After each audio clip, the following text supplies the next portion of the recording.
Well, thank you for joining us today. I'm Jeff Blubaugh here with Commissioner Ryan Baty, and this concludes actually the last of the commissioners that I've interviewed, and we certainly did not, I'm the caboose. I'm pulling up the rear. No. So, usually I have this 5 miles through the snow story about how I know everybody, and it's kind of funny because I actually knew your sister and your brother prior to knowing you. Knew your sister from the mortgage business and knew your brother from the time on the city council. So, but I know that we share a lot of commonalities from cattle farming, ranching to we have young children. So sure do. We got a lot of kids running around. Absolutely. So we'll just jump right in here and discuss why did you decide to run for Sedgwick County Commission? Yeah, that's a great question. I've been on the commission now 2.5 years, and thinking back about the reasons why I ran, or still reasons why I'm involved today, is I saw significant opportunity in this community. There was some frustration. I was frustrated at some stagnation. I was frustrated at maybe some political divisiveness that I thought had settled in and stagnated progress. But in 2022, when I decided to run for office, if you looked at the Sedgwick County government, sheriff was down 120 deputies. ComCare was down 200 employees. 911 was only at about 65% staffing. EMS, in years previously, had lost a third of their paramedics. I mean, we had significant staffing instability, and it was impacting services. So I really wanted to be at the table to shape outcomes and really try to persuade how I felt local government should interact with the community. So those are the reasons why I ran. 2.5 years, it's been a lot of work. I mean, you've been doing this for a long time, so you get it. But that was the catalyst, the initial catalyst. But I also wanted to continue more community work. I've been involved in small business, a lot of nonprofit work. And I felt like this was a platform that I could really advocate for the way I saw this community and the health of this community and the growth of this community that I wanted to see. A lot of your pains that you've discussed, and you guys have done a great job with the staffing.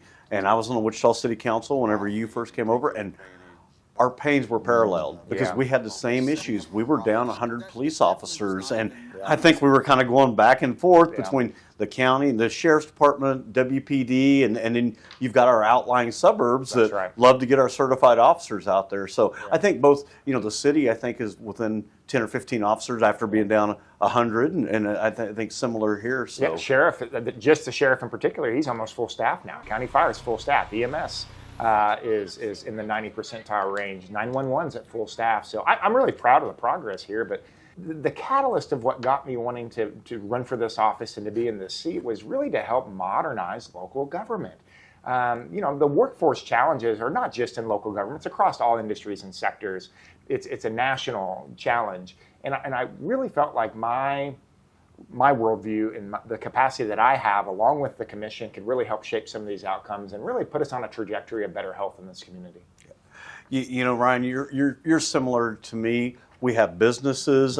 We've built these businesses up for years and years, and we want to serve the community. And you can't just walk away from what's really taking care of your family. So how do you do it all? You got young kids, same as me. How do you juggle the business, juggle the and the commission? You're out there. You're second year's chairman. You're out there everywhere. How do you juggle it all? It's a great question. And this as an entrepreneur and a small business person. This concept of work-life balance doesn't exist. There is no work-life balance. So it really is all relative.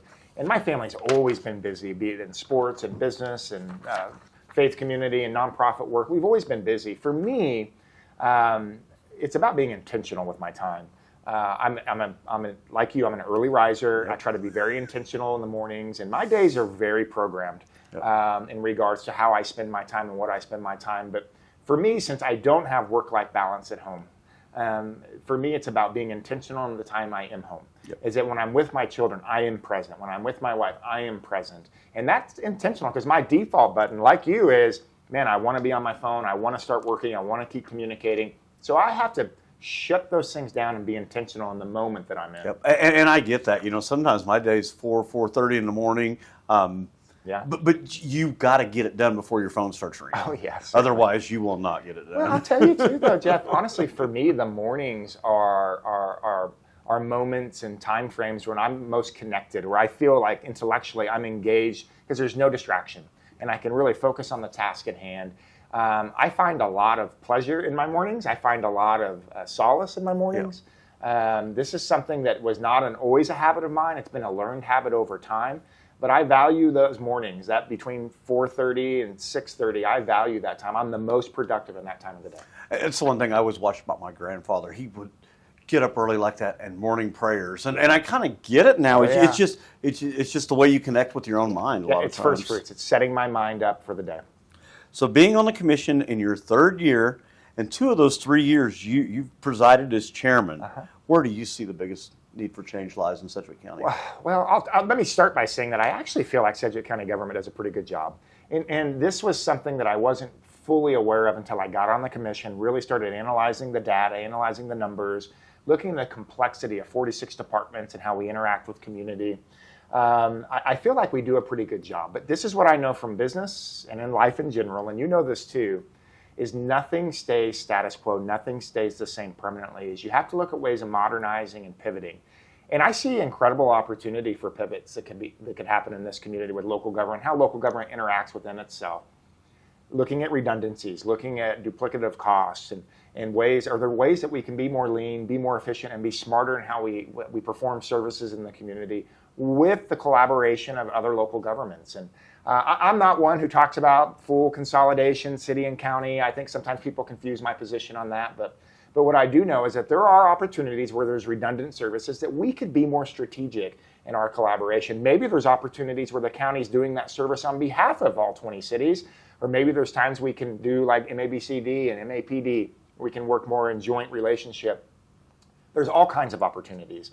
But I want to be a catalyst for modernizing local government and making it more efficient in the use and the service provision that we're having in this community. Yeah, my biggest eye-opener since coming over here to the county was I gauged it off your agenda. Yeah. I used to look at our city council agenda. They don't have near, I did not fully understand the 46 departments and the constant attention that you have to those. Yeah, so it's significant. It's a challenge, and I look at 3,000 employees and the complexity of this organization.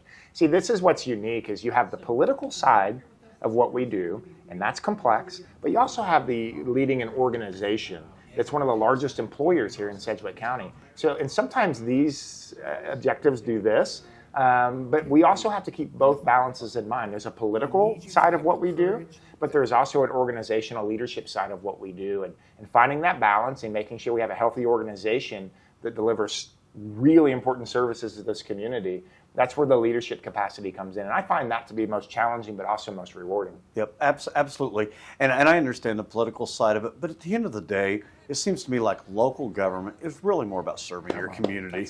That's it. It's about people. Yep. It's about people. I love local government. I've called myself a localist, is I want to contend for local government and what we do in this community. Okay, so here's my big question. The similarities and differences between playing college and Major League Baseball versus serving on the Sedgwick County Commission. Well, the first job I wore tight pants. That's just, interestingly enough, sports for me was a wonderful training ground for all that I've done in business and now in politics. It's where I learned camaraderie. It's where I learned discipline. It's where sports taught me respect for authority. It taught me how to be a good teammate. That was the training ground for me on all of those things. So, and those are applicable skills that I've tried to take into business and now in politics. There's a competitive piece to it too. If I didn't compete and improve and train, I didn't perform. And it's the same thing in what we do. Listen, if we don't produce, this is a job interview with our constituents. If we don't produce, then we don't keep our jobs. Right. We are accountable to the taxpayers and the voters of this community. So there's a competitiveness there.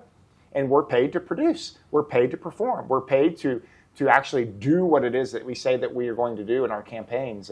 And so there's some similarities there. But it's all connected in so many ways. And that's what I appreciate about just doing life in business and what sports has taught us and now politically. These skills are applicable and they're the same. And it's about, for me, this is about people. The greatest training ground for me in this job really wasn't even sports or business. It was ministry. 12 years of pastoral ministry, of what it means to really look at brokenness and look at opportunities and look at people and try to serve their needs and listen and become a good listener. Ministry was the greatest preparation that I've had in local government and politics, and I'm grateful for that season. I would completely agree with that. It's all about the communication. we're busy, we're rushing around stuff, but when a constituent is speaking to you, They're the boss. you've got to listen to really understand where their pain is. You do that really well. One of the things you taught me when you were mentoring me from the city council, when you were at the city council and I just started here, we'd go to the Monarch on Fridays and have lunch. It's my place. That's your place. It's like Norm walking into tears when Jeff Blubaugh walks into the Monarch. But what was really cool, though, man, is you talked about your rhythm of how you return phone calls and how when your constituents called, they got a same-day phone call back. Yeah. And that was what earned you the reputation as seeing this as customer service in many ways. And I try to make that applicable to what I do, and it's about being responsive to the people that we work for. And you talk about your skill set. You know, it's refining that skill. I'm the same way in the businesses that I work in. It's lead generation. That's it. And you got to respond to that customer the same day. And I look at the same thing with if it's a political issue or a constituent issue, I've got to return that call. It's about stewardship, man. We've been put in a position to lead, but to be responsive. And how do we steward that opportunity? And this is important. This is not a permanent season for me. It's not going to be a permanent season for you. So while I'm here, I want to do it with excellence, and I want to serve this community the best I can. Well, I think you're doing an outstanding job. Anything else you'd like to add? No, man. This is great. I appreciate you. Listen, you doing these. I know I'm the caboose. I'm the last commissioner. But I think this is good because I think your constituents want to see you interacting. They want to know you on a personal level. They want to see the relatability that you have, and they want to talk about these issues. So I applaud you for doing these. I think they're really well received. Well, I appreciate it. If you'd like to contact me, Jeff Blubaugh, my email is jeff.blubaugh@sedgwick.gov. And talking about personal, I throw my personal cell out there, 316-640-0656. Yeah, and my personal cell phone is 316-209-8444. If you're calling to complain about property taxes, you can email Jeff Blubaugh. My email address is ryan.baty@sedgwick.gov. Appreciate this opportunity, man. Thank you, Ryan.